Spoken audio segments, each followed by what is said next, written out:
Estamos aqui então na nossa aula 7 sobre câmbio ainda, tá? Com essa aula a gente vai conseguir concluir a discussão sobre câmbio.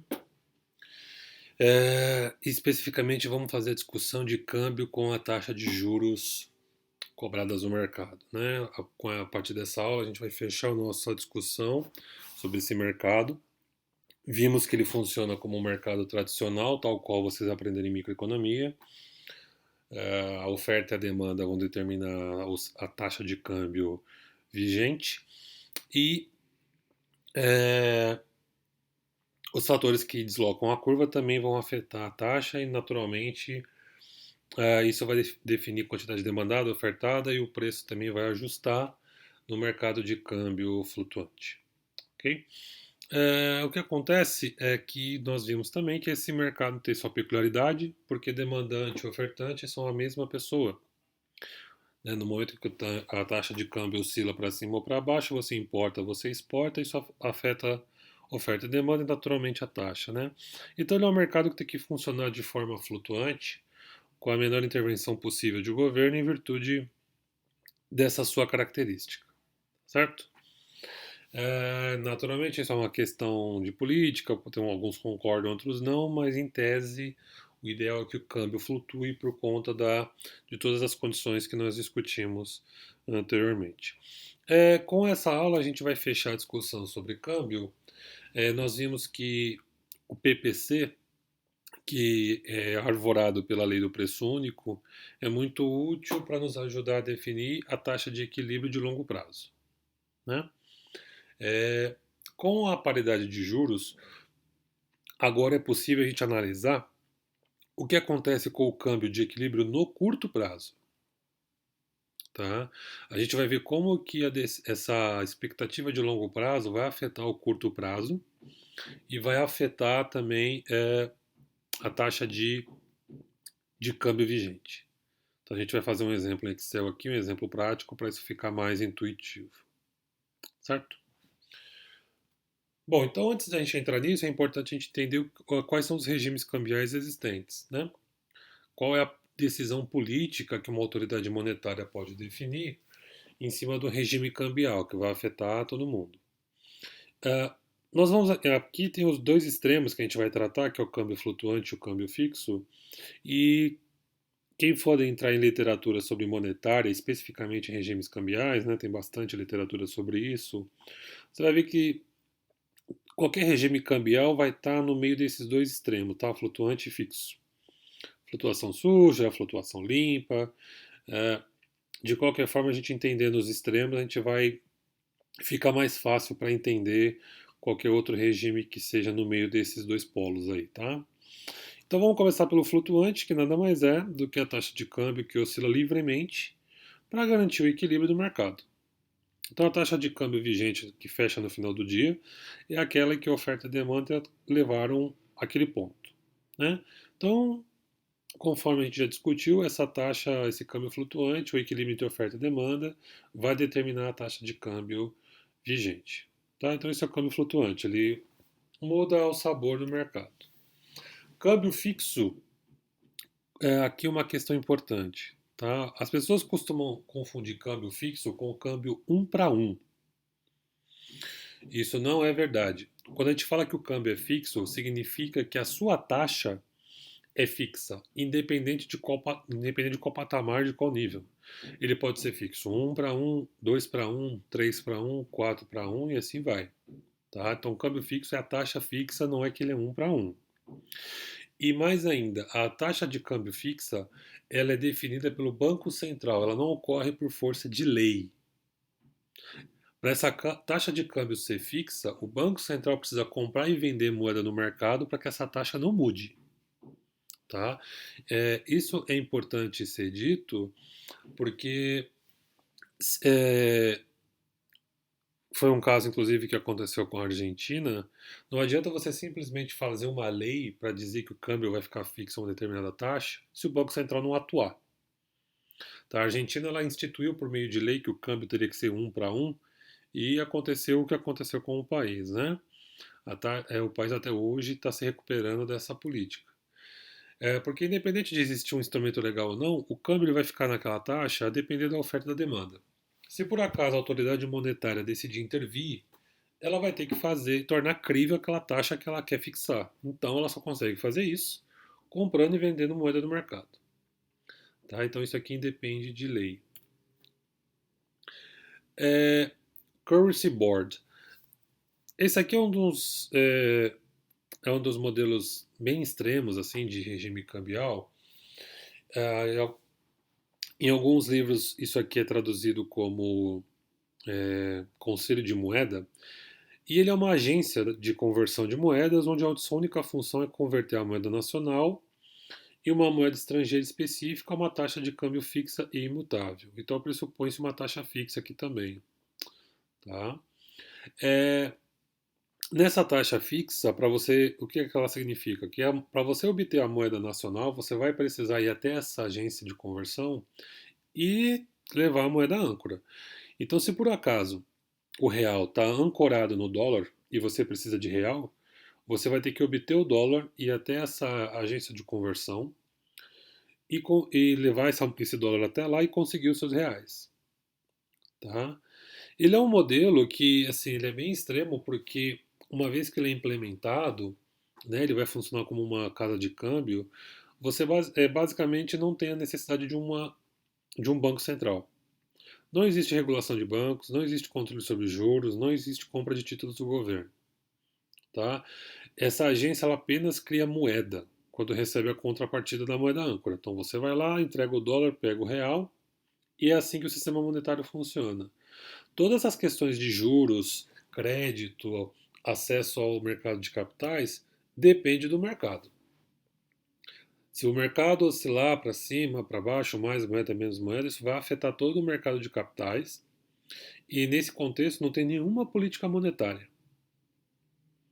Tá? Então, nesse regime é simplesmente a conversão de moeda. Há uma impressão da moeda nacional, você leva a moeda âncora, faz a troca, simples assim. Todo o resto vai depender dos humores do mercado. Tá? Então aqui não tem por que existir um banco central que faça a política monetária. Não tem taxa de juros de referência, taxa de juros é o mercado. Tá? Então ele é bem complexo, né, para a gente, assim, embora a estrutura dele seja bem enxuta, porque você não precisa de uma estrutura de banco central, só que para ele dar certo, você vai depender fortemente de acumulação de reserva. Então é necessário você ter de fácil acesso à moeda âncora para que isso funcione. No Brasil já existiu isso.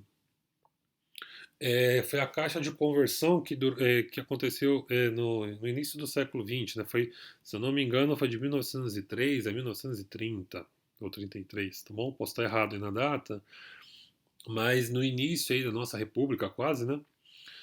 Tivemos aí um regime de currency board que se chamou caixa de conversão como um dos instrumentos para controlar o preço do café e evitar que o café perdesse valor no mercado internacional. Tá? A Estônia também já utilizou esse sistema, usava o marco alemão como referência, e atualmente quem utiliza esse tipo de sistema é Hong Kong. Tá? Para entender melhor então a funcionalidade dele, eu estou deixando esse link, que é um trabalho feito pelo FMI, e ele explica, dá detalhes sobre como Hong Kong faz isso, e até adensa um pouco mais essa discussão de currency board. Tá? Então, basicamente, esses são os principais modelos de regimes monetários que podem servir como política monetária ou não, né? No caso do currency board, uma vez instituído, uh, a política monetária em si não existe. Tá? Bom, e o objetivo dessa aula, como eu falei para vocês, é fechar a discussão sobre o câmbio, entrando na questão, o conceito de paridade de juros, que é onde os fatores financeiros agora vão afetar mais fortemente a taxa de câmbio de curto prazo.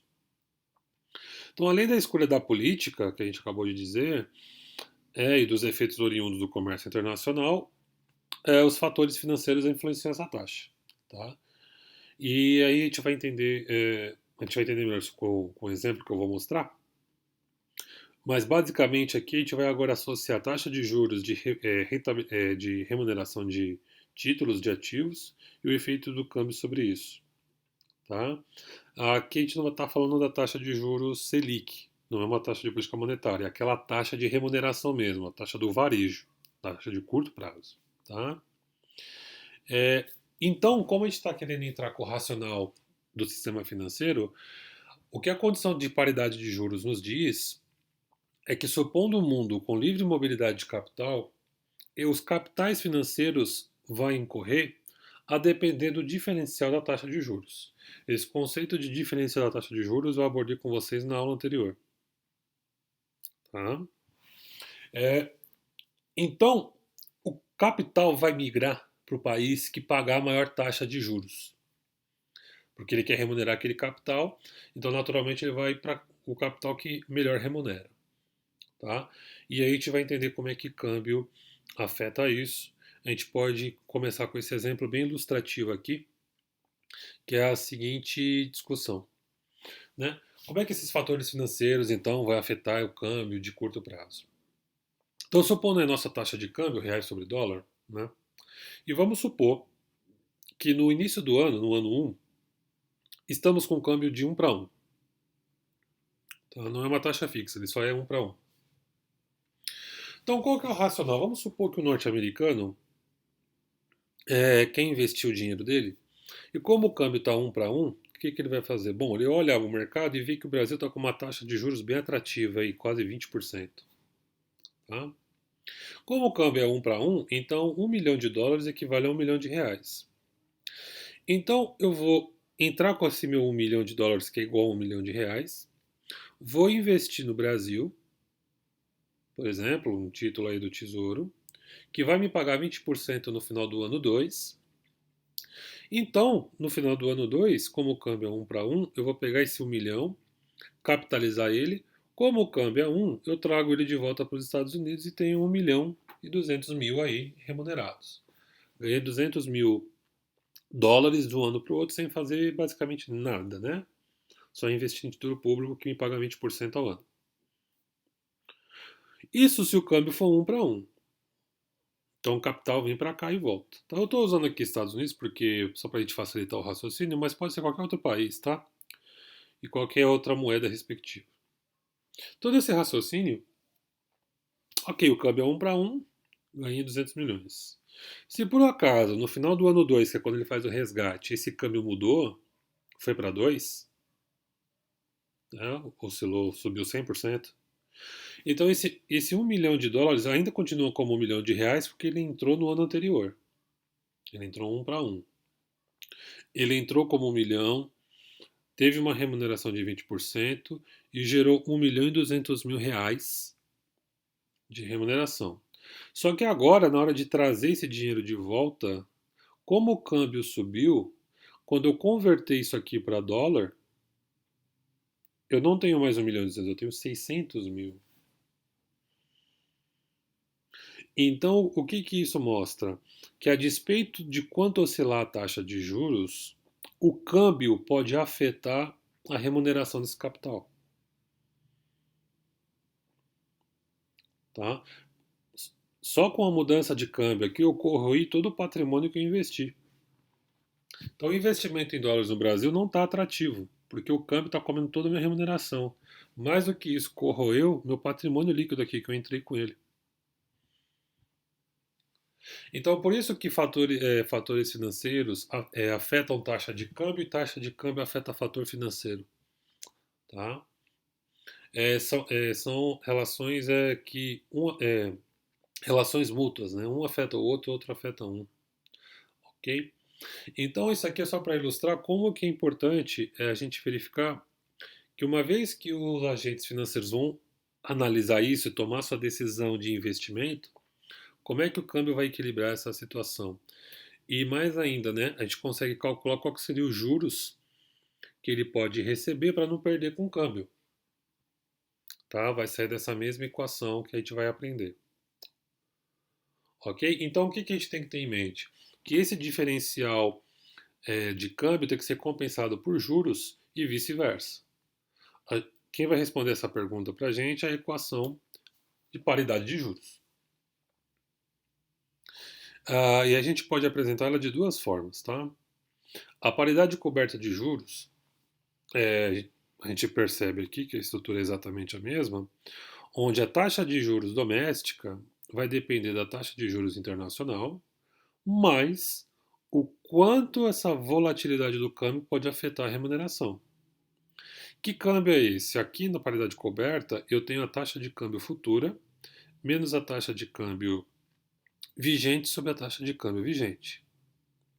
E na descoberta, e essa é a única diferença, ao invés de usar o câmbio futuro ah, da B3, eu uso uma expectativa sobre o câmbio no futuro.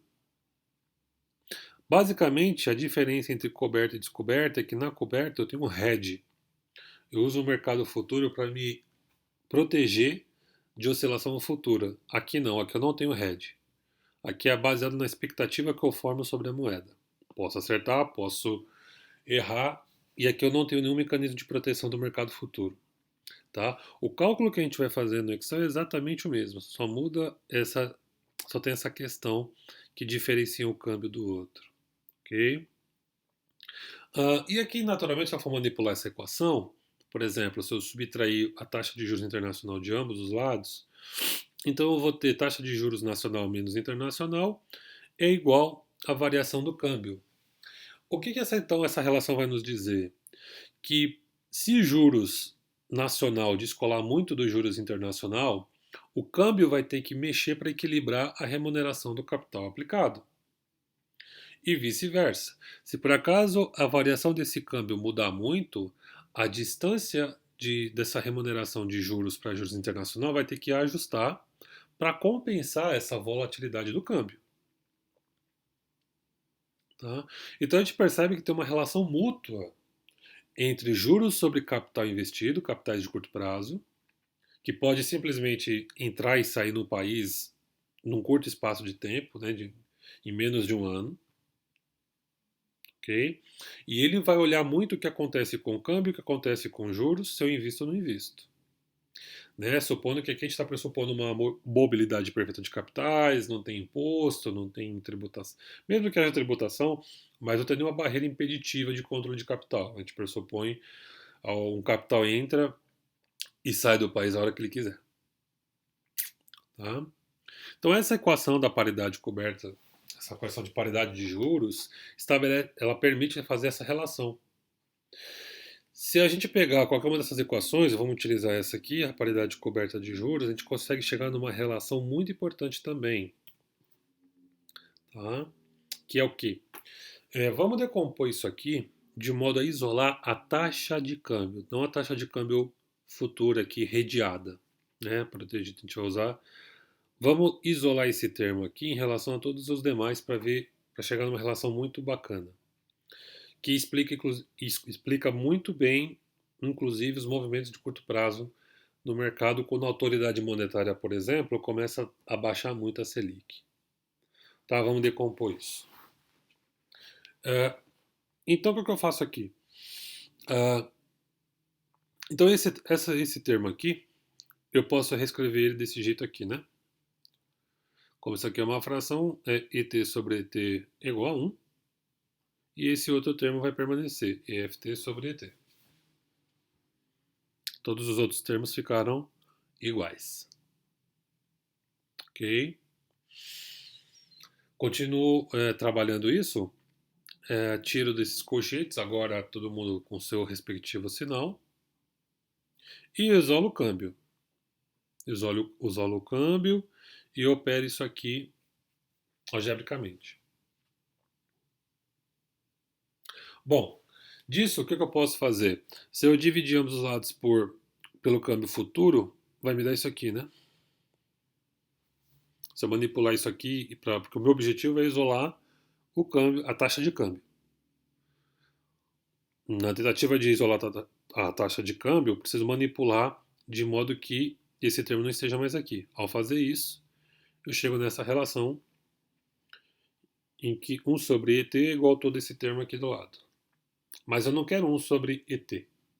Eu quero a taxa de câmbio. Então, se eu cheguei nessa relação, se eu achar o inverso disso tudo aqui, eu encontro ET, né? O inverso disso aqui me dá isso aqui. E por que essa relação é importante? O que a gente encontra? Matematicamente, a gente consegue definir que essa relação entre juros e câmbio ocorre de forma inversa. Vamos imaginar aqui a condição ceteris paribus, tudo mais constante, para os juros internacional e o câmbio futuro.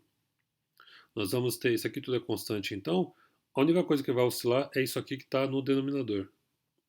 Então, se juros cai, câmbio sobe, se câmbio cai, juros sobe. Tanto de forma intuitiva, para equilibrar esse fluxo de investimento, quanto matematicamente demonstrado. Então é natural, como essa taxa aqui é a taxa de curto prazo de investimento, por exemplo, essa taxa ela também sofre efeito de mudanças na política monetária. Então, se o Banco Central começa a baixar a Selic, é natural que no curto prazo o câmbio suba muito.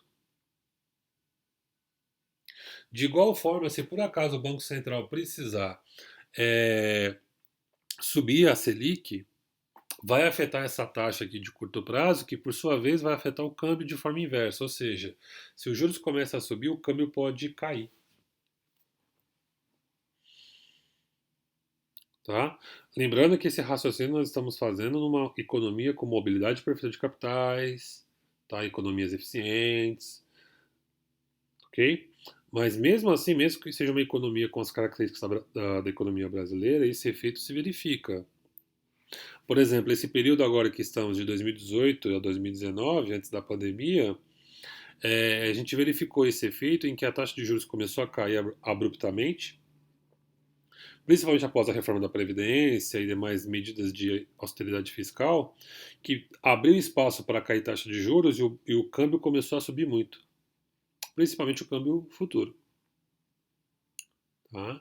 Então, mas aqui a gente está analisando o câmbio futuro como constante. Tá? Então, isso aqui se verifica no mercado de capitais. Quando a taxa de juros começa a cair, o câmbio sobe e vice-versa. Ok? Então, a paridade de juros, ela nos diz isso. A relação de juros e câmbio, de modo que ah, haja um equilíbrio em termos de remuneração para os capitais. Vamos enxergar isso com esse exemplo no Excel, que vai ilustrar bem essa discussão que nós estamos fazendo. O que está acontecendo aqui? Tá? Nós temos uma situação em que eu tenha, hipoteticamente, um juros de 6,75, juros doméstico, juros externo 1,5, um câmbio de 3,80, um câmbio futuro de 4. E o que a gente analisa aqui entre juros e câmbio, tá? Se a gente calcular a variação percentual dos juros interno com os juros externo, dá uma variação dá uma distância percentual de um ao outro de 5,17%. É isso que a fórmula está dizendo aqui, ó. Se eu fizer a mesma coisa para o câmbio, analisar a variação do câmbio, desculpa, aqui é o câmbio, né? Se eu fizer a mesma coisa para os juros, calcular a variação percentual, os dois estão na mesma relação aqui, os dois apresentam a mesma diferença. Tá? Como os juros é em percentual, a gente tem que tratar de forma decimal, tá? Como isso aqui está em percentual, tem que somar 1 e depois subtrair 1, porque percentualmente, para calcular, fazer qualquer álgebra com números em percentuais, a gente tem que transformar em índice. Então, se isso ocorre, se a diferença do câmbio futuro para o câmbio presente é igual ao diferencial na taxa de juros, olha o que acontece com o investimento em dólares feito tanto no Brasil quanto no exterior, é igual. Vamos entender isso com mais detalhes.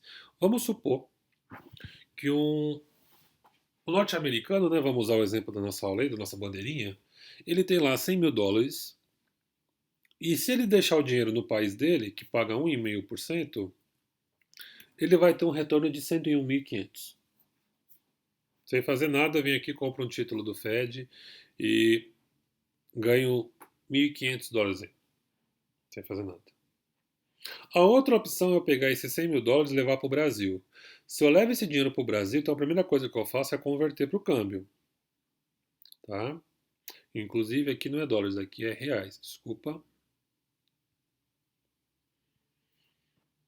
Ok?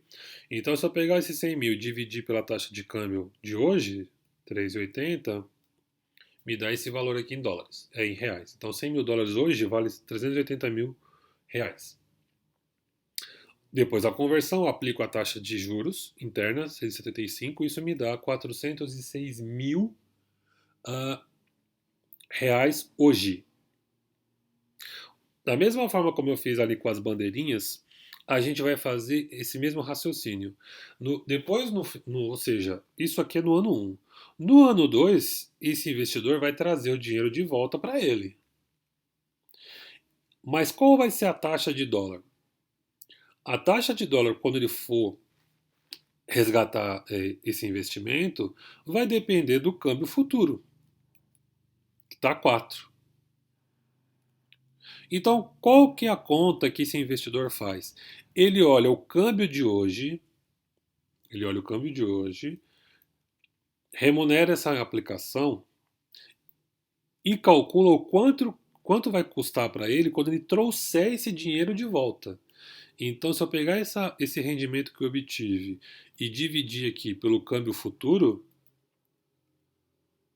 que é esse retorno do investimento no Brasil, então esse 406 dividido por 4 me dá 101.500 dólares, que é o quanto é a remuneração desse investimento em dólares no Brasil. É exatamente igual ao quanto ele ganharia se deixasse o dinheiro no país dele. Quando isso acontece, quando isso acontece, a gente diz que a paridade de taxa de juros está sendo atendida. Porque o retorno que ele vai obter tanto dentro quanto fora, juros e câmbio, estão numa situação que tornaram esse investimento equilibrado. Por isso que é paridade. A paridade é juros e câmbio modificarem de forma que isso aqui ocorra. Como a gente está fazendo uma discussão aqui de câmbio, então a gente vai mexer na taxa de câmbio para a gente entender a dinâmica de curto prazo, tá? E verificar o que isso vai acontecer. Então, e o que é importante aqui? Lá na aula passada nós vimos a questão do longo prazo, que vai afetar a taxa de câmbio futura. Então o investidor ele olha para o futuro primeiro, toma a decisão analisando o câmbio de hoje para ver se vale a pena realizar o investimento. Então primeiro eu olho o câmbio de longo prazo para saber se de fato compensa eu aportar o dinheiro no país. Vamos supor então que o país tomou alguma medida econômica importante, por exemplo, como a reforma da Previdência, e vamos pressupor que essa Previdência não saiu. Se essa reforma, ou qualquer reforma tributária que fosse relevante para o país, se isso não aconteceu, então possivelmente a perspectiva da economia se torna negativa. Então isso pode implicar em alguma desconfiança no mercado e esse capital então ou ele vai exigir um pouco mais de juros para compensar esse risco, uh, ou ele simplesmente vai sair do país, né? Se esse capital sai do país, por exemplo, o que acontece com o bem quando ele começa a ficar escasso? O preço sobe. Então, o preço futuro do dólar, por exemplo, começa a subir. Olha o que aconteceu aqui.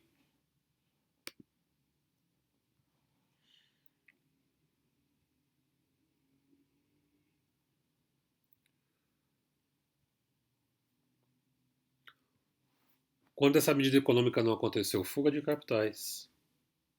Como o dólar futuro está precificando esse risco do país, tá? Então não compensa mais investir. O investimento em dólares no Brasil agora caiu. Convém eu deixar esse dinheiro aqui no meu país de origem, 101.500. Então, o que a equação da paridade vai nos dizer? Se eu mexer na taxa de juros, eu posso compensar isso. Por isso que muitas vezes não há espaço para a queda da Selic também.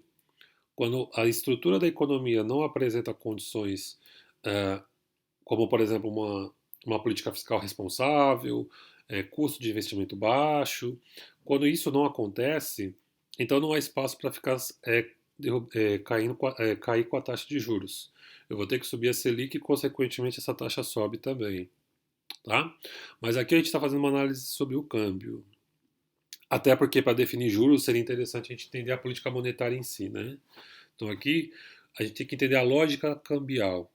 Então, como a fuga de capitais, esse preço futuro do dólar vai afetar o preço de hoje também.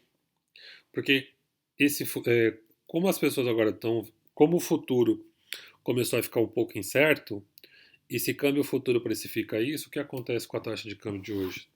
Também vai subir, porque se o capital saiu, o bem ficou escasso.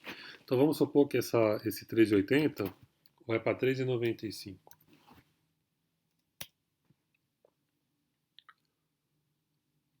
Tá? A variação aqui mexeu, né? Então vamos supor que continue subindo para 4, por exemplo. 2,5. E aí vamos supor que isso aqui vá, por exemplo, para 4,50 também. Olha o que aconteceu agora. Então, o câmbio de hoje, como o futuro se tornou incerto e houve fuga de capitais, né? Vamos voltar um aqui, ó. Estava tendo fuga de capitais, o bem ficou escasso, o preço sobe. Vai subindo, vai subindo, vai subindo, até chegar um momento que eu começo a ter entrada de capitais. Tá? Então eu vou tendo entrada de capitais, entrada de capitais. O que acontece com esse bem? Se torna abundante. Se ele se torna abundante, o país aumentou a reserva, o preço cai. Então, possivelmente, esse câmbio futuro, por exemplo, pode voltar a 4. E aí eu continuo tendo entrada de capitais. Então, essa entrada de capitais vai fazer com que essa taxa de hoje também caia. Então, vai caindo para 4,25. Vai cair para 4 de repente. Oh, desculpa. Vamos pôr aqui 3,90. E assim vai. 3,5. Até que de novo acontece o quê? Fuga de capitais. Então percebam que essas decisões sobre o câmbio, essa oscilação de curto prazo, depende primordialmente da taxa de câmbio futura. Uma vez que eu olho para o futuro e vejo o que acontece, isso vai afetar a taxa de câmbio futura, vai afetar o valor dos contratos de hedge, que por sua vez vai afetar a taxa de câmbio no presente. Tá? Percebam que aqui, ó, sempre vai afetar a fuga de capitais com o comparativo da variação da taxa de câmbio com relação à taxa de juros.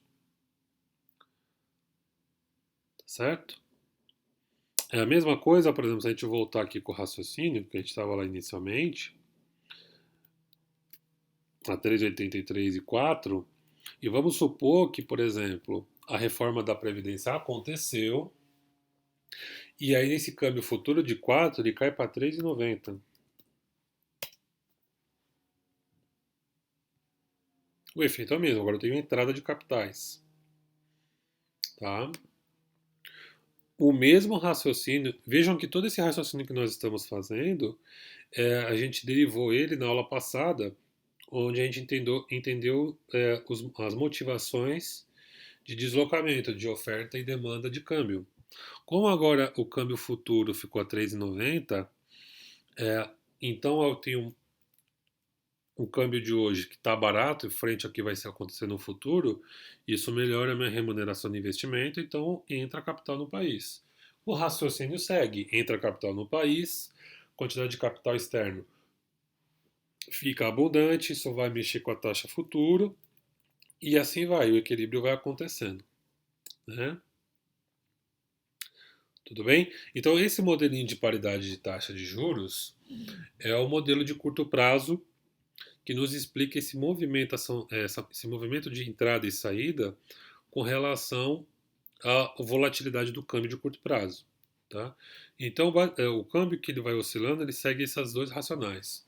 Precifica o futuro afeta a minha decisão de resgate de investimento e essa expectativa começa a afetar a taxa de câmbio. Então, com isso, a gente conclui o nosso curso sobre câmbio, entendendo que ele vai depender sempre de questões de oferta e demanda de longo prazo, tá? Exportação, importação e diferencial de investimento sempre vai deslocar a curva. Taxa de câmbios é um comportamento ao longo da curva de demanda e de oferta. A mesma pessoa que demanda também vai ofertar o câmbio e vice-versa, tá certo? Por conta disso é que a gente não, tem que tomar cuidado com políticas do governo de querer intervir no câmbio. Você querer desvalorizar câmbio para favorecer a exportação pode prejudicar o setor que precisa importar tecnologia para o seu país. Por isso que o câmbio flutuante, apesar de alguns problemas, ele ainda é um, uma decisão correta do ponto de vista de teoria econômica. Ok? E a paridade de poder de compra nos dá uma visão de longo prazo e a paridade de juros nos dá uma visão de curto prazo, com toda essa simulação que nós fizemos aqui. Tá ok? E com isso a gente fecha um racional sobre câmbio. Esse material vai estar disponível, as fórmulas do Excel também, tá ok? E com isso a gente finaliza essa aula. Então, bons estudos e até mais.